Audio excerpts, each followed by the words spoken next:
नमस्कार, welcome to career 247। मैं हूं प्रशांत धवन। नाउ आप में से अब कई लोग फाइनली समझ जाएंगे कि मैं ये वीडियो क्यों नहीं बना रहा था कि शी जिनपिंग गायब हो गए हैं, शी जिनपिंग को कोई उठा के ले गया, किडनैप हो गया, मर गए हैं वगैरह जो भी है, क्योंकि कुछ प्रॉपर सोर्सेज उसके थे नहीं। शी जिनपिंग चाइना में ही थे और रिसेंटली जो एससीओ कंट्रीज है इनके विदेश मंत्री जब पहुंचे चाइना में एससीओ मीटिंग के लिए, तो जयशंकर साहब से मिलने के लिए यहाँ पर शी जिनपिंग आए।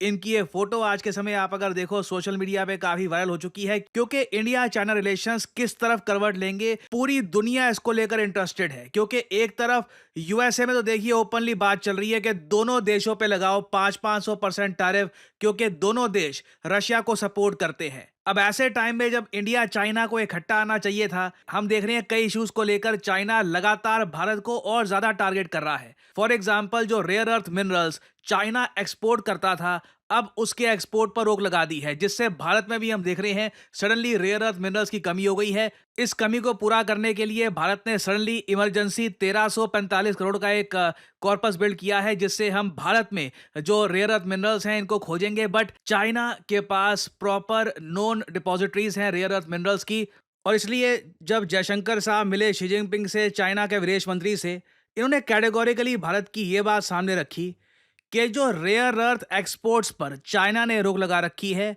ये नहीं करना चाहिए। इससे रीजन को ओवरऑल लॉस होता है, ट्रेड रिस्ट्रिक्ट होता है। और यहाँ पे आप देख पाओगे As neighboring nations and major economies in the world today, there are various facets and dimensions of our ties. Measures towards normalizing our people-to-people exchanges can certainly foster mutually beneficial cooperation. It is also essential in this context that restrictive trade measures and roadblocks are avoided. I hope to discuss these issues with you in further detail. ना restrictive trade measures में obviously जो ये rare earth exports है China ने जो रोक दिए हैं वो आता है। उसके अलावा भारत में फॉक्सकॉन अपनी मैन्युफैक्चरिंग बढ़ाने के लिए अगर मान लीजिए चाइनीज इंजीनियर, चाइनीज साइंटिस्ट को लाना चाहता है, उसमें भी चाइना ने काफी बार रोक लगाई है। बेसिकली चाइना हर तरफ से भारत की प्रोग्रेस रोकने की कोशिश कर रहा है। और देखो जयशंकर साहब वहां पर गए चाइना में, ये बात ओपनली चाइना के सामने रखी। इसके रिस्पॉन्स में कई देखो x.com पे सोशल मीडिया पे ना प्रो चाइना अकाउंट आपको मिल जाएंगे। ये चाइना की बहुत, मैं कहूँगा, मीडिया मैनेजमेंट कमाल की है इन लोगों की। अपने लोगों तक बाहर का मीडिया पहुंचने नहीं देते और बाहर के लोगों तक चाइना की आवाज़ पहुंचाने के लिए खूब सारे अकाउंट्स खोल रखे हैं जो अग्रेसिवली सामने वाले कंट्री का विरोध करती हैं। अब फॉर एग्जांपल मैं देख रहा था कई अकाउंट्स हैं, वो लोग ये कह रहे थे कि जयशंकर साहब ने यहाँ पर ये कहा है कि रेस्ट्रिक्ट मत करिए रेयर अर्थ एक्सपोर्ट्स। अच्छा ठीक है, अगर आप ये चाहते हो तो इंडिया लिफ्ट क्यों नहीं कर देता ban on Chinese apps first. इनको अभी भी दुख लगा हुआ है कि टिकटॉक और दुनिया भर की जो चाइनीज एप्स बैन कर रखी थी वो इंडिया की जो ग्रोइंग मार्केट है उससे बिल्कुल वंचित रह चुकी है। सो अगेन यूएसए को ऑब्वियसली यहाँ पे एक बहुत ही बड़ा एडवांटेज है कि चाइना की जो पॉलिसीज है अगेंस्ट इंडिया ये इतनी ज्यादा एक तरफा है कि दोनों कंट्रीज के बीच में रिलेशन नॉर्मलाइज कर पाने के लिए ना कोई मिराकल ही लगेगा, कोई अपने आप में कोई अजूबा होगा तभी रिलेशंस ठीक होंगे, नहीं तो बहुत सारी प्रॉब्लम्स हैं। पाकिस्तान का इशू है। आई मीन फॉर एग्जांपल अगर हम बात करें एससीओ की, कई लोग ये भी क्वेश्चन पूछ रहे थे कि जयशंकर साहब एससीओ समिट में गए भी क्यों। क्योंकि आप सबको याद होगा कि एससीओ अकेला ग्रुप है जहां पर पहलगाम आतंकवादी हमले को, एक्चुअली कहना चाहिए पहलगाम मैसेकर को, कंडेम नहीं किया गया। आप सोच कर देखिए कितने लो लेवल की पॉलिटिक्स है कि एक आतंकवादी हमला हुआ है, 79 लोगों को मारा गया है, पाकिस्तान को बुरा ना लगे इसके लिए इस बड़े आतंकवादी हमले की निंदा नहीं करी गई। और रिसेंट जो ब्रिक्स समिट हुआ है ब्राजील में, वहां पर हमने देखा कि ओपनली इस अटैक की निंदा करी गई है। क्वाड की मीटिंग हुई है यूएसए में, वहां पर निंदा करी गई है। इट क्लियरली शोज कि पूरी दुनिया निंदा करती है किस तरीके से पहलगाम आतंकवादी हमला हुआ था। बट सीओ एक अकेला ग्रुप है जहां पर एक आतंकवादी हमले को लेकर भी बहुत ही लो लेवल की जियोपॉलिटिक्स होती है। सो अगेन देखिए राजनाथ सिंह जी तो आपको याद होगा एससीओ का डिक्लेरेशन साइन किए बगैर वापस आ गए थे। ग्लोबल न्यूज बनी थी कि इंडिया ने एससीओ का डिक्लेरेशन साइन नहीं किया।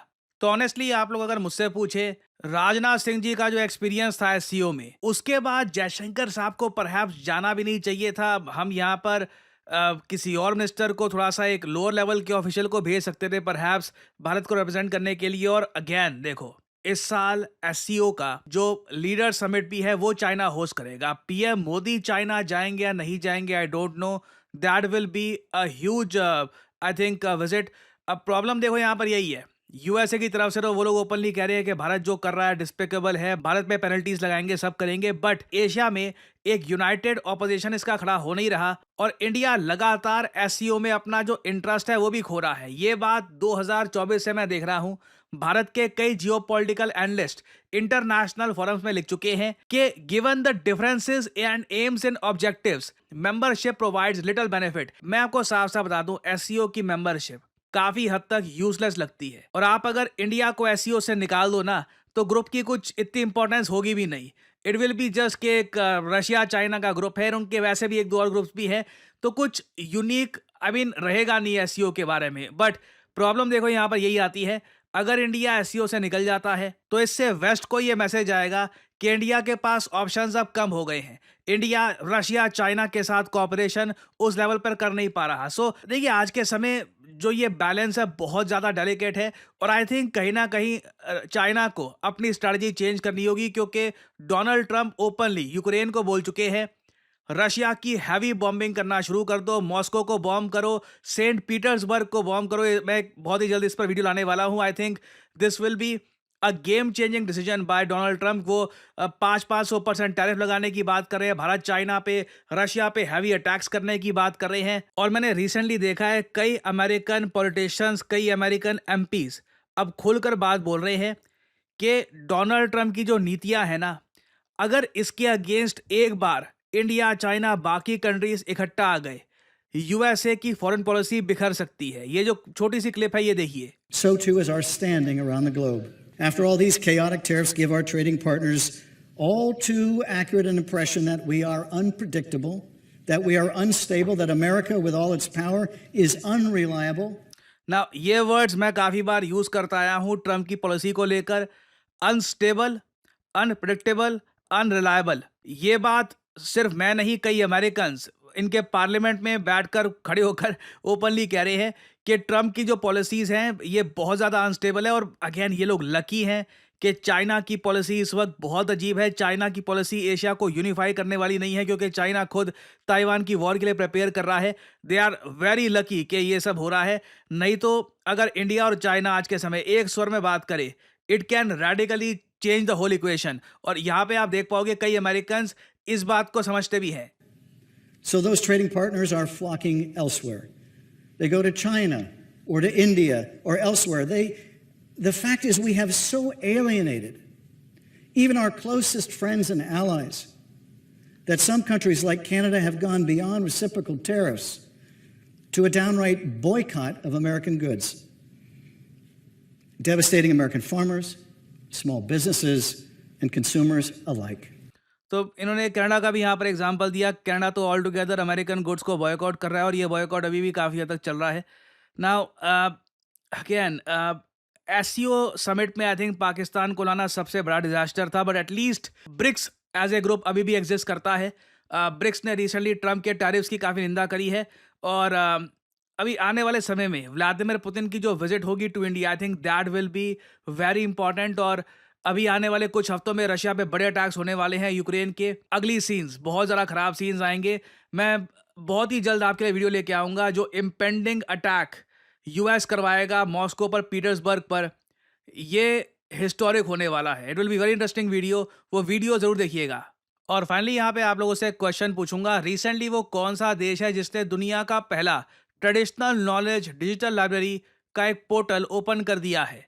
ये है यहाँ पे आपकी ऑप्शंस, यूएसए, इंडिया, रशिया या चाइना। कमेंट सेक्शन में करिए उत्तर। जो लोग देंगे सही आंसर उनकी कमेंट को मैं दे दूंगा हार्ट, ताकि बाकी लोग समझ पाए कि सही उत्तर क्या है।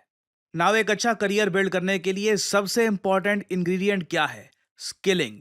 अगर आपके पास प्रॉपर स्किल्स हैं तो कहीं भी आप जाओगे जॉब आराम से आप प्राप्त कर लोगे। और क्या आप लोग जानते हैं कि यूएन के अंडर पूरी दुनिया सेलिब्रेट करती है 15 जुलाई को एज वर्ल्ड स्किल्स डे? क्योंकि देखिए, स्किल्स के बिना ना रोजगार है, रोजगार के बिना ना सैलरी है, ना खुशहाली है, ना ग्रोथ है। और मुझे हंसी आती है, लोग रोज डे, चॉकलेट डे, ये डे, वो डे, उस सब को लोग याद करते हैं कब होता है, मगर वर्ल्ड स्किल्स डे को लोग भूल जाते हैं। मगर at Career 247 we never forget because we care about skilling and the career prospects of the youth. इसलिए वर्ल्ड स्किल्स डे को सेलिब्रेट करते हुए हम अपने सभी कोर्सेज पर जो डिस्काउंट होता है यूजुअली 10% का, इसको बढ़ाकर कर रहे हैं 15% का। जी हाँ, 15% डिस्काउंट। ये डिस्काउंट आज से शुरू हो जाएगा और ये डिस्काउंट चलेगा 15th से लेकर 16th तक, और ये डिस्काउंट खत्म हो जाएगा 16 तारीख मध्य रात्रि को। पहली बार करियर 247 में हम एक सेल लेके आए हैं, किसी फेस्टिवल को सेलिब्रेट करने के लिए नहीं, but to celebrate world skills day, क्योंकि मैं चाहता हूं कि एज अ यूथ आपको पता हो कि how important skills are. Skills आपने अगर सही प्राप्त कर ली तो एक बार को जॉब लगना, प्रमोशन, बेहतर जॉब लगना, ज्यादा अर्न करना, एवरीथिंग बिकम्स ईजियर। तो आपको यहाँ पर करना क्या है, जो वीडियो आप देख रहे हैं इसकी कमेंट सेक्शन में जाइए, आपको यहाँ पर करियर 247 के सभी जो फ्लैगशिप कोर्सेज हैं इनके लिंक मिल जाएंगे। Data analyst course, data science, digital marketing, generative AI, ये सभी कोर्सेज यहाँ पे अवेलेबल हैं। यूजुअली इन पे डिस्काउंट लगता था 10% का by applying the code PD10, but अब आप यहाँ पे अगर कोड यूज करते हैं PD10 तो इमीडिएटली आपको मिलेगा 15% का डिस्काउंट। याद रखिएगा 16 तारीख मध्य रात्रि तक ये सेल चलेगी, उसके बाद the sale will be over. और करियर 247 की सेल्स बहुत रेयर होती हैं क्योंकि हम यूजुअली जो फेस्टिवल्स होते हैं वहाँ पर अपनी सेल लाते नहीं है। Usually our sales are associated with skilling and important days where we grace awareness about skills. So use करिए code PD10, save your hard earned money. और इसी नोट के साथ यह है वीडियो का अंत। Thank you for listening, and as I always say, may the gods watch over you.